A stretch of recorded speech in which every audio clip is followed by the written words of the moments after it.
Bismillahirrahmanirrahim. Assalamualaikum warahmatullahi wabarakatuh. Perkenalkan, nama saya Reisa Permatasari, STMKOM, dosen tetap Program Studi Sistem Informasi Universitas Pembangunan Nasional Veteran Jawa Timur. Di video kali ini, saya akan menjelaskan mengenai mata kuliah pemrograman web dengan kode SI 231121 yang dilaksanakan pada semester 4. Mata kuliah ini membahas mengenai konsep, teknik, dan implementasi pengembangan aplikasi web berbasis client-side dan server-side, di mana fokus utamanya adalah penguasaan HTML, CSS, JavaScript, dan teknologi backend seperti PHP atau Node.js, serta integrasi dengan basis data. Mahasiswa akan mampu merancang, mengembangkan, dan menguji aplikasi web dinamis secara utuh dan aman. Kemampuan yang diharapkan pada capaian pembelajaran mahasiswa yaitu yang pertama, mampu menguasai bidang komputasi, yang ketiga, mampu dan cakap menggunakan teknik dan perangkat komputasi, yang kedua, mampu berpikir kritis dan taat kaidah ilmiah, yang keenam, mampu melaksanakan pembelajaran sepanjang hayat, yang didetailkan ke dalam 10 CPNK di mana keseluruhannya mahasiswa mampu membangun aplikasi web sederhana berbasis PHP, MySQL, HTML, CSS, dan framework PHP, dan mampu menerapkan fitur reporting pada aplikasi web tersebut. Hal tersebut dicapai melalui materi pembelajaran sebagai berikut: HTML, CSS, dan framework CSS, JavaScript dan framework JavaScript, PHP dan framework PHP, pembuatan report, dan yang terakhir mengenai teknik keamanan dalam website. Semua materi tersebut dapat dibaca pada buku referensi John Duckett yang berjudul HTML dan CSS Design, juga penulis yang sama pada judul JavaScript dan jQuery Interactive Front-End Web Development. Juga pada buku Matt Stauffer, Laravel, Up and Running a Framework for Building Modern PHP Apps. Mode perkuliahan dilaksanakan secara blended learning di mana mengkombinasikan antara pertemuan tatap muka dan pembelajaran melalui LMS, didukung dengan praktikum terstruktur.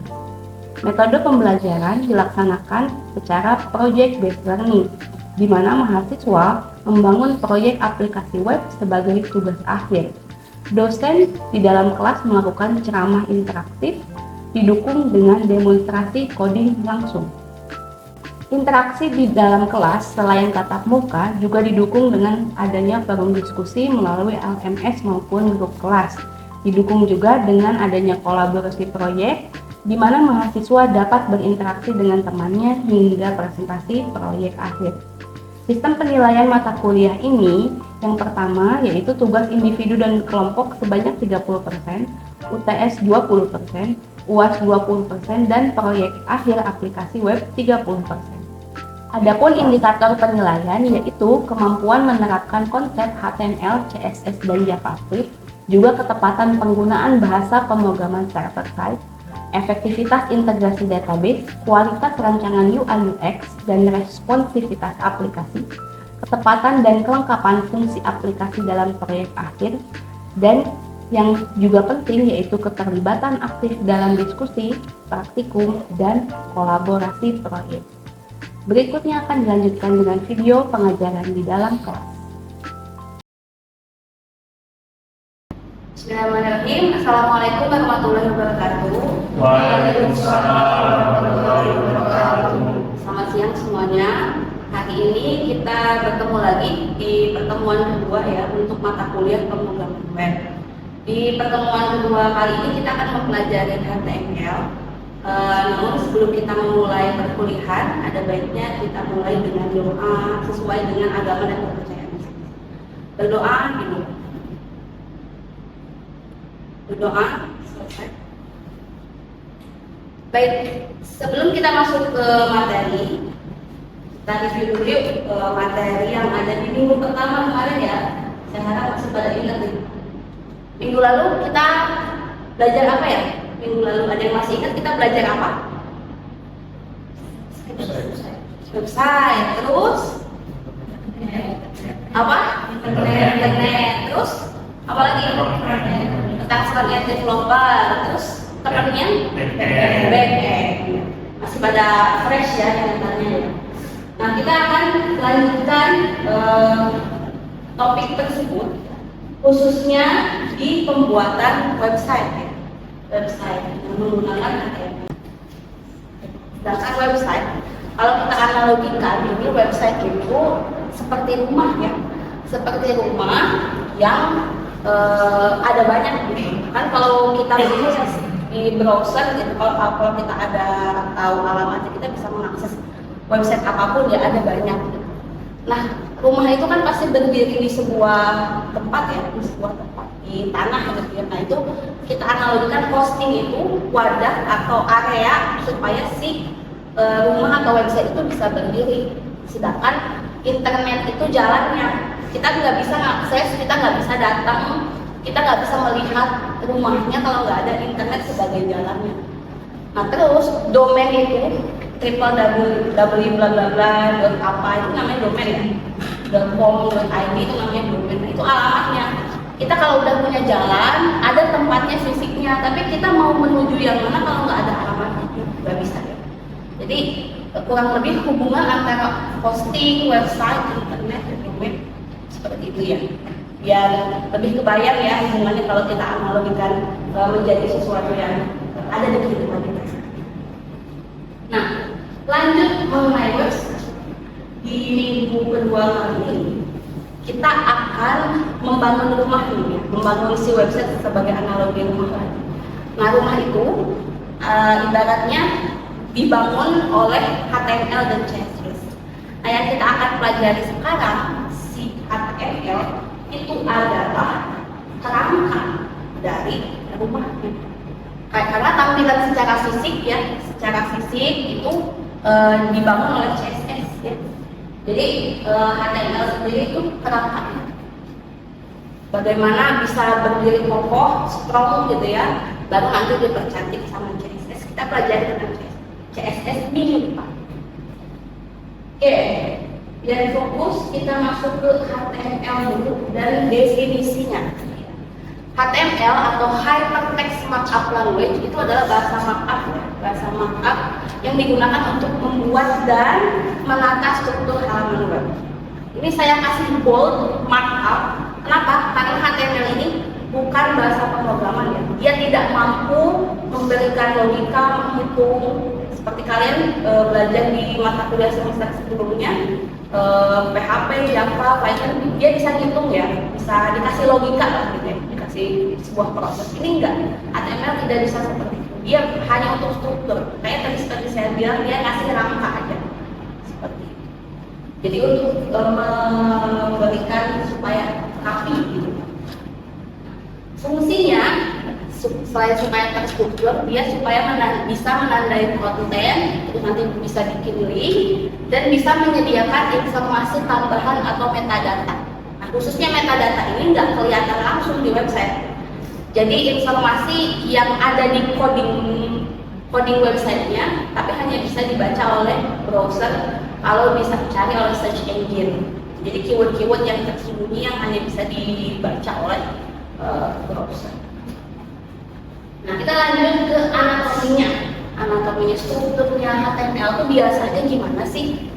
Nah, biasanya HTML selalu ada yang namanya opening tag, dibuka dengan kurung buka kurung tutup gitu ya. Kodenya apa? Tagnya seperti ini, misalnya membuat paragraf, berarti tagnya tag ya, P, lalu ditutup lagi /p, harus selalu ditutup. Nah, kalau salah satu aturan atau rule-nya dari HTML seperti itu, ada dibuka, ada ditutup sebagai mengakhiri. Nah, isi yang bisa diatur oleh tag tersebut, dalam hal ini tag bikin paragraf ya, di antara pembukaan dan penutupan. Di luar itu tidak akan terpengaruh aturan dari si tag yang sudah ditutup. Jadi kalau mau isi ada tag lagi di tengah-tengahnya boleh, selama nanti akan ada ditutup, jangan lupa ditutup. Nah, adanya tag terus adanya konten sampai ditutup lagi itu disebut dengan sebuah elemen. Jadi tag, konten, dan tag lagi ditutup itu kita sebut sebagai sebuah elemen. Jadi ini misalnya kita bisa bilang ini sebuah elemen paragraf yang isinya hello world, di mana isi hello world diatur oleh tag. Gitu. Kurang lebih seperti itu. Nah, kita lihat contoh aja langsung ya biar kita paham kayak gimana sih. Jadi saya kasih yang paling sederhana aja ya. Bikin menampilkan seperti ini, ada judul namanya kucing ya, judul teksnya kucing, judul paragrafnya huruf paling besar biar judul heading disebutnya.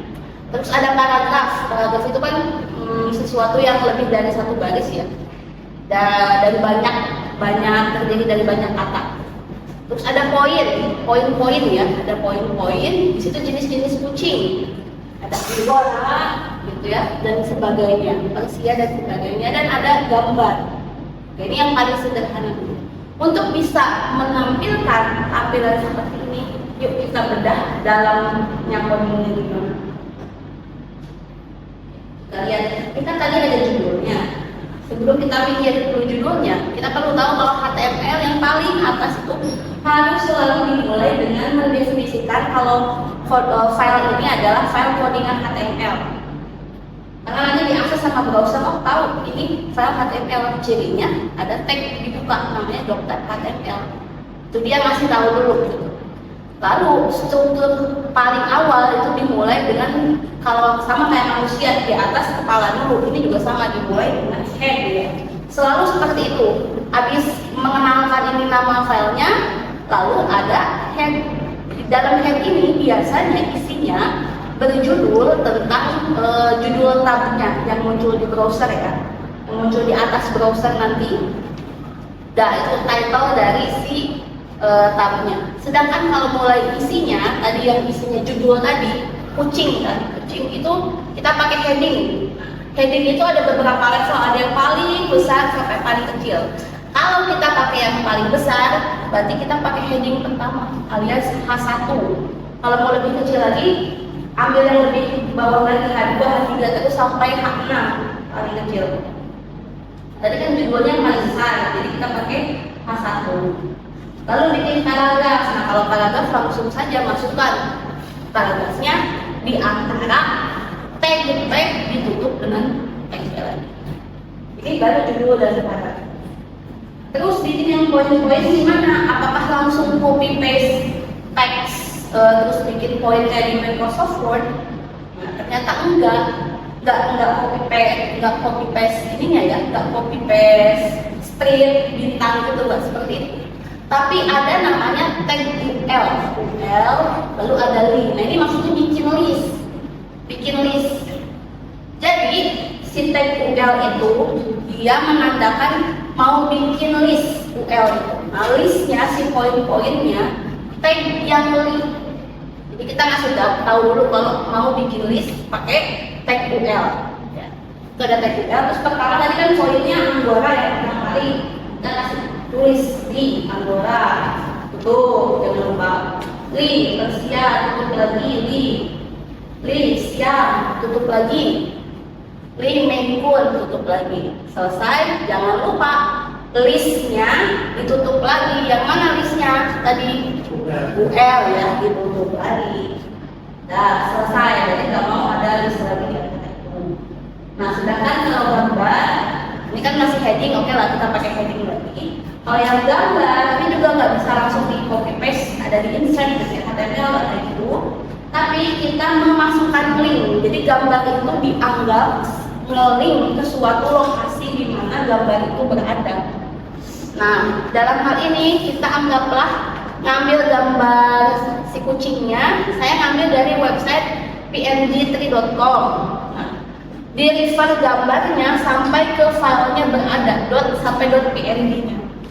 Jadi jangan langsung nama filenya. Misalnya nama file kucingnya kan image nomor sekian ya. Jangan itu aja, tapi sampai ke type filenya dalam hal ini PNG, juga lokasinya. Kalau posisi gambarnya tidak di folder yang sama dengan website ini, berarti harus ngasih tahu itu linknya ada di mana ya. Tapi kalau di folder yang sama dengan HTML-nya, posisinya sama persis gitu ya. Misalnya kalian naruhnya di desktop gitu ya. File HTML-nya kalian boleh langsung nge-refer gambar yang ada di desktop. Tapi karena dalam hal ini kita ngambil gambar dari internet, kita kasih URL selengkap-lengkapnya. Itu baru ngasih tahu di mana letak gambarnya. Nah, untuk menampilkannya kita pakai tag namanya IMG gitu ya. Terus yang SRC itu lokasi tadi, lokasi gambarnya. Nah, pengaturan yang lainnya setelah nyari lokasi gambarnya ada pengaturan lain nih. Pengaturan lainnya itu boleh ngasih keterangan teks. Misalnya kalau kita nge-hover ke webnya, kalau kita mau ada tulisan itu pakai tulisan ALT terus kita kasih teks. Itu opsional sih. Tapi biasanya yang lebih sering dipakai parameter yang sering dipakai buat setting sebuah gambar biasanya panjang kali lebarnya buat set kayak ukurannya berapa. Itu biasanya yang paling basic itu. Kalau mau nge-setting tinggal masukin width nominalnya dan height. Dalam hal ini width dan height dari sebuah gambar itu dimasukkan dalam ukuran pixel gambarnya. Dimasukin aja satuannya biasanya pixel. Seperti itu. Gimana? HTML. Jelas tentang HTML?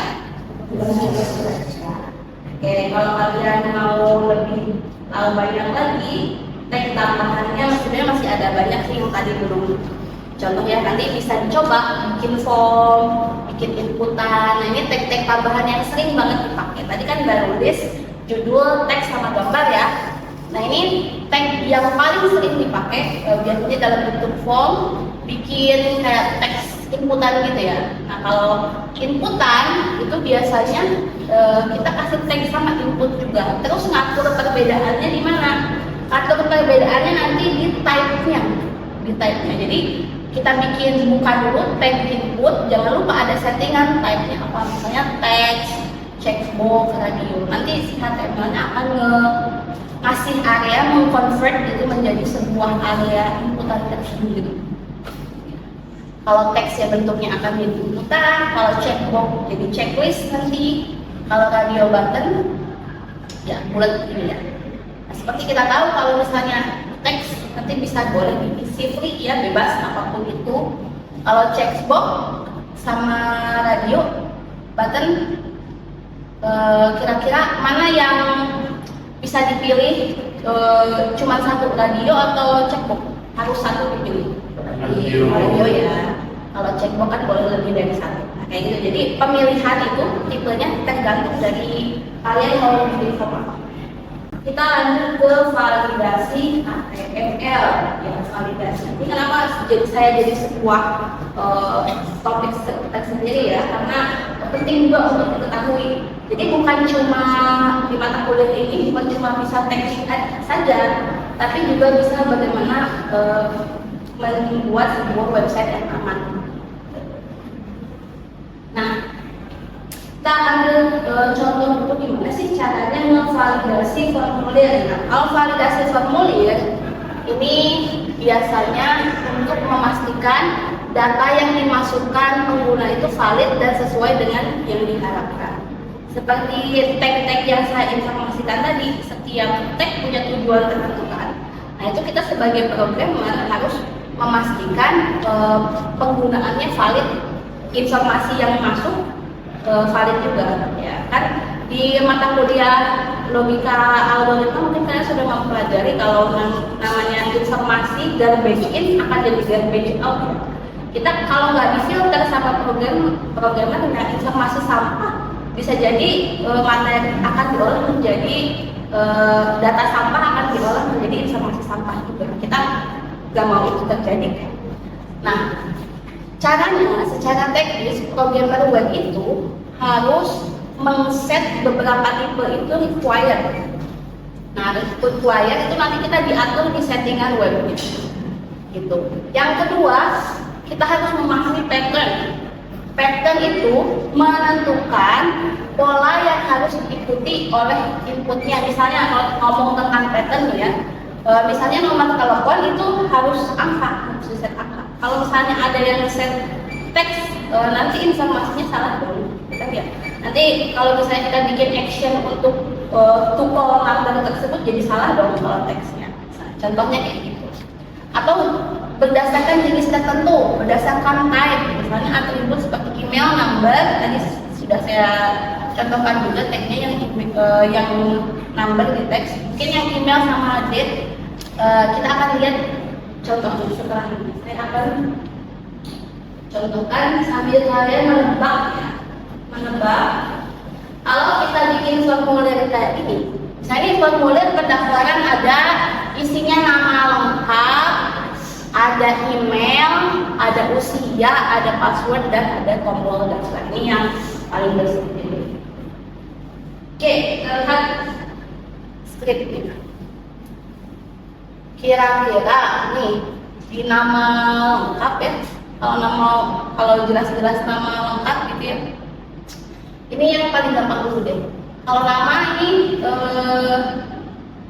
kira-kira perlu atau tidak? Kalau misalnya formulir dalam bikin formulir itu perlu ya.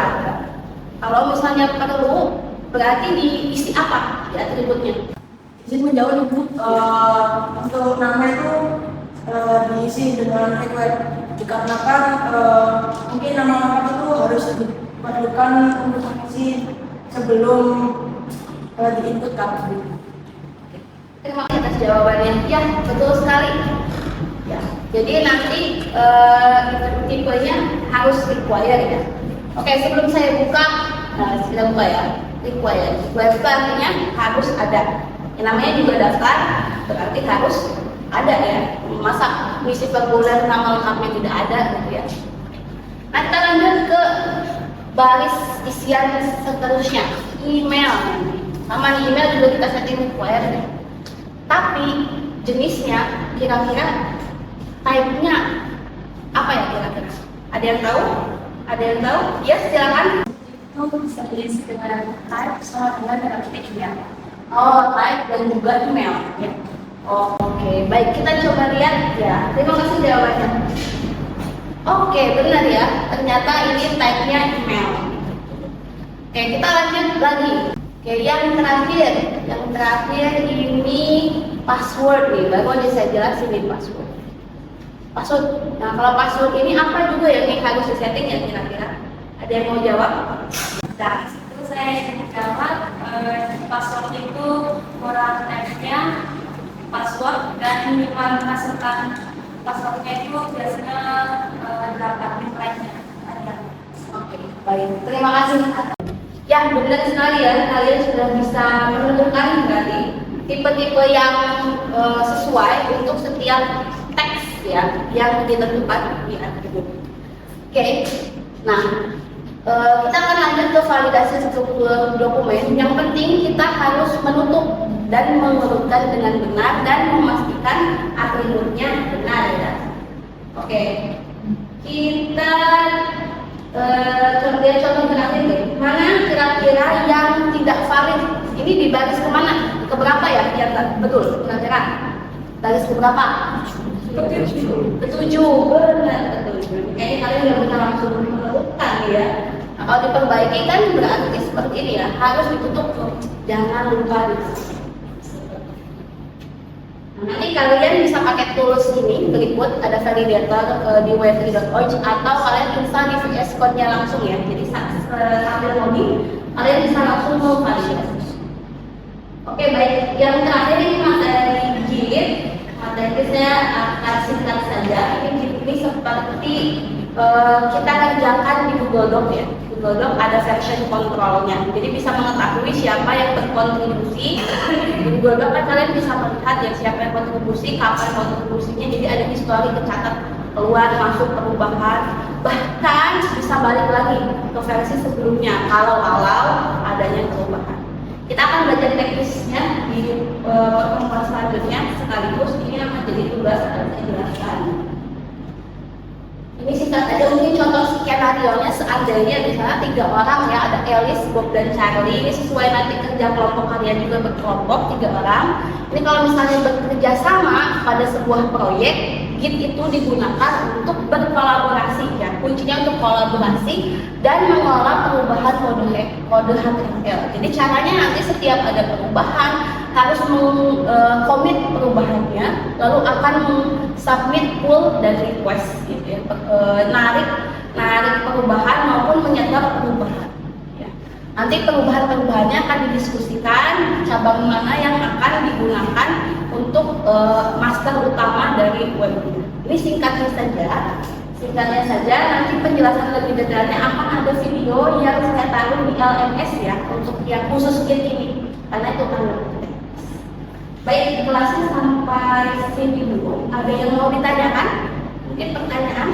Oh ya, silakan Mas. Ibu izin bertanya, mengapa validasi HTML itu penting? Oke, mengapa validasi HTML itu penting? Ini highlightnya ini dan pertemuan kali ini ya, kenapa kita harus belajar validasi HTML? Ini penting HTML yang pertama untuk memastikan website itu berfungsi dengan baik di berbagai browser. Lalu bagaimana mencegah kesalahan tampilan dan perilaku website. Lalu yang terakhir ini adalah meningkatkan yang kita nggak bisa lakuin ya, ini cuma browser yang tahu, meningkatkan search engine optimization atau SEO. Ya, baik, mungkin terima kasih sudah menyimak maupun tanya jawab yang sudah dilakukan. Saya akan informasikan ini tugasnya, nanti kalian bisa menonton video berikut. Saya akan taruh LMS untuk tutorial Git untuk benar-benar pemula. Jadi supaya yang belum pernah coba silahkan ikuti tutorial ini. Link YouTube-nya sudah saya sempatkan, ada juga di LMS, kalian bisa mengikutinya. Nanti minggu depan kita bahas ya. Termasuk minggu depan ini kita akan membahas materi ketiga sesuai ada di kontrak kuliah dan RTS, yaitu mengenai CSS dan JavaScript ya. Jadi dimohon baca-baca sedikit dulu supaya minggu depan kita bisa diskusi ya. Baik, saya akhiri dulu pertemuan kuliah kedua kali ini. Terima kasih sudah menyimak. Selamat siang. Wassalamualaikum warahmatullahi wabarakatuh. Waalaikumsalam.